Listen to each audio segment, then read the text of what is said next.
ซ้ายและเกี่ยวขวาเกี่ยวกันแล้วอย่าลืมยิ้มใส่กันนะเด้อเบิกบานสดใสงามวิไลโอป่าไม้เมืองลาวสู้ซ้อแต่ก่อออกเจ้าเดียวที่เมืองลาวสิ้นศึกสงครามปวดเบิดหน้าเบิดหน้าบ้านจะบอกเขาผ่านเจ้าอีกต่อไปสู้สนทนทานนานปีจนถึงวันนี้ชีวิตเจ้าสดใสเหมือนปรึกษามาลาพันไม้เหมือนปรึกษามาลาพันไม้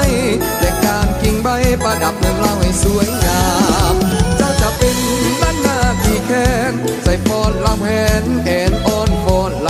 ำสมเสยสมเสยใส่สนาสันติภาพขึ้นมาวงพันนาทั่วดาวได้เปลี่ยนสียามเศร้าต้องแสงสุรีภูมิทันนี้โหยห้องส่งมาเห็นมวลหมู่สักกุณาเห็นเคยเจิดมาสุขอุลาแท้เอ่ยย้อนมีกันนำสงสัยภูผาป่าไม้จึงเขียวสดงดงามสั่งเมืองลาวห้องเมืองสวยงามสั่งเมืองลาวห้องเมืองสวยงามพวกแพ้สงครามที่เดือดคุกคานทำมาลมพัดตองพัดเจ้าโอนเอดังเป็นสัญญาณว่าลาวมีใสสมเสยสมเสยใส่สนาเอาปากเป็นผลงานเพลงปฏิวัติเด้อ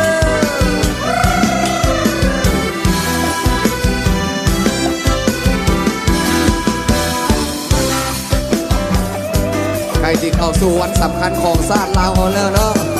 เดี๋ยวฟังเพลงปฏิวัติให้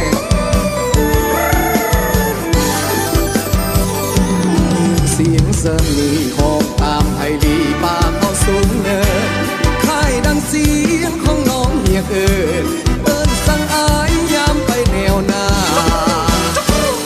ยินเสียงเสนีห้องส่งข่าวใดไอ้แสนอะไรคิดฮอดแก้วตา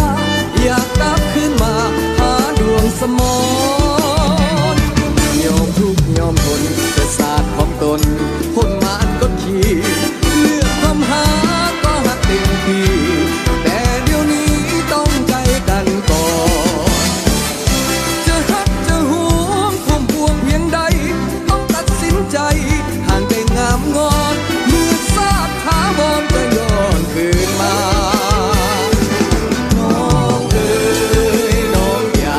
เศร้าเหงาใจยามเมื่อศาสตร์ของเฮามีภัยให้เป็นคนสายต้องขาดอาสายอมเสียสละ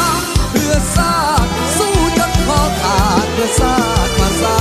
สิบมรณะขอเพียงศาสตร์ยังตั้งใจคอยอายมากลับมาหานางจะเสนอสายการจัดตั้งสู่ขอน้องมานอนแนบข้างตั้งอกตั้งใจคอยอ้ายให้ดีมือสั่นวันดีคงได้ดังหวังน้องเอ๋ยน้องนางจงตั้งใจรอ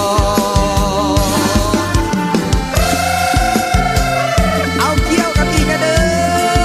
อเกี่ยวคำเกี่ยวคูณเกี่ยวโซกเกี่ยวใสอีกบ่เท่าใดแล้วจะถึงวันศาสตร์ของเราเนาะ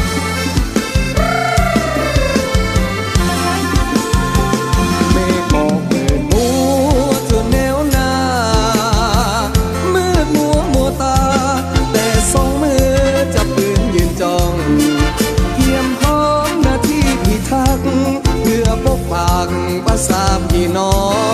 งเพื่อคนลาวทั้งพ้องเป็นเจ้าของดินแดนอาณา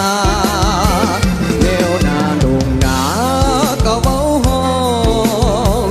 เป็นเสียงดังนองแผดดังก้องทั่วท้องนภา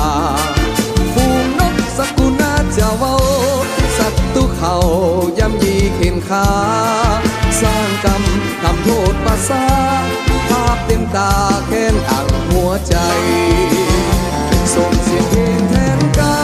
ยตัวตายขออวยพรใส่ถึงคนใจน้องนางแนวหลังแม่นหักคิดทอดกันหน้าที่นั้นแนบใจฟังไฟ